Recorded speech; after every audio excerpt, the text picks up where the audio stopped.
We all want to be happy. If I were to ask you what makes you happy, you would probably come up with at least a few answers like a new car, less body fat, a higher paying job, maybe a lottery win, a chocolate or even coffee, your pet, good music or a movie, or even mountains, beaches, or maybe the moment your daughter laughs and so on. But what does feeling happy really mean? It's difficult to define just what happiness is.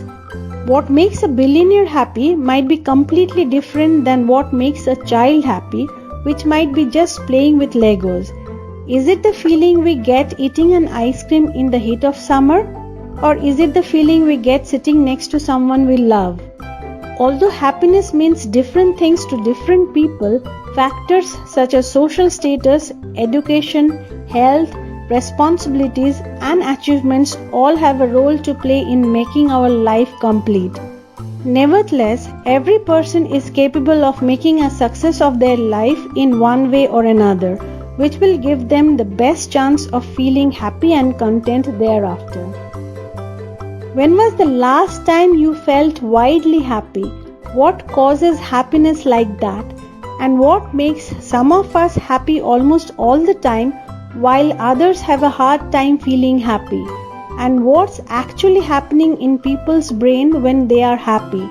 These are the few questions that neuroscientists have tried to address from decades as to how the human brain processes emotion and how your brain can give you the feeling of total satisfaction. It's easy to assume that things like money and a luxurious lifestyle lead to happiness, but research shows that it's the more simple experiences like practicing gratitude or simply expressing appreciation and being more thankful, or even spending time with friends can bring a smile to your face that would improve your overall well-being. Numerous studies have shown that people who are happy are more likely to succeed in life, in their work life, in their personal or family life, and with their health. Happier mental states are linked to increased immunity. Happiness is also a priority for people across the world now.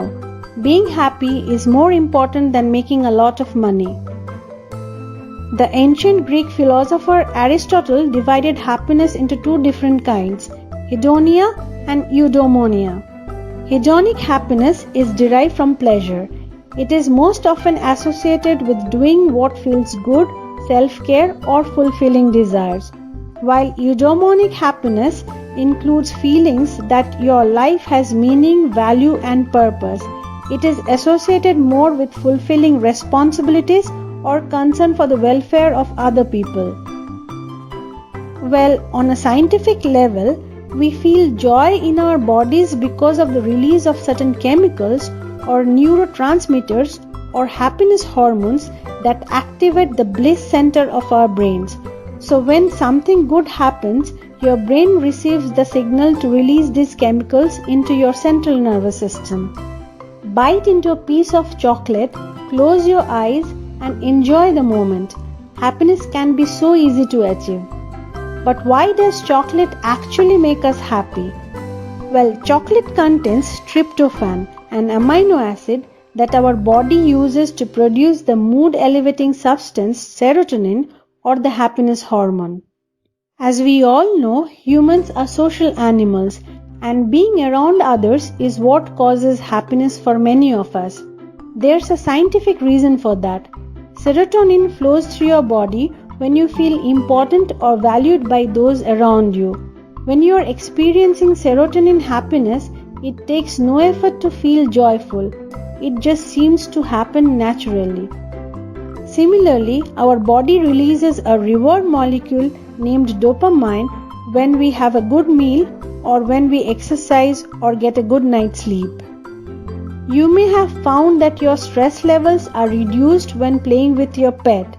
This is because our relationship with pets that show us affection can increase the body's production of serotonin and oxytocin. Have you ever felt like you just needed a hug? That could have been your brain in search of oxytocin.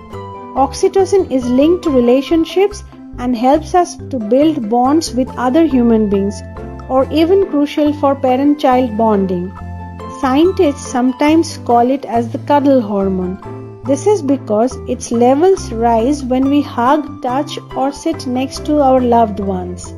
And according to the science of happiness, increasing your levels of this hormone is as easy as giving someone a hug. Then we have endorphins, which are the body's natural pain relievers produced by the pituitary gland and the central nervous system. They are the part of the reward system along with dopamine and are released during eating or any kind of exercise. Whether the chocolate-induced mood uplift is due to particular active ingredients or is more psychological in nature is really incidental. The most important message is chocolate makes us happy. When I asked my son what makes him happy, he said that looking through world map makes him happy. Well, that's something I did not see coming. So tell me in the comments what makes you happy. And also, if you want to hear a story of how people around the world became taller, then click to watch the video on the top right corner. Thanks for watching, be happy and have a nice day. So what makes you happy? Looking at world maps.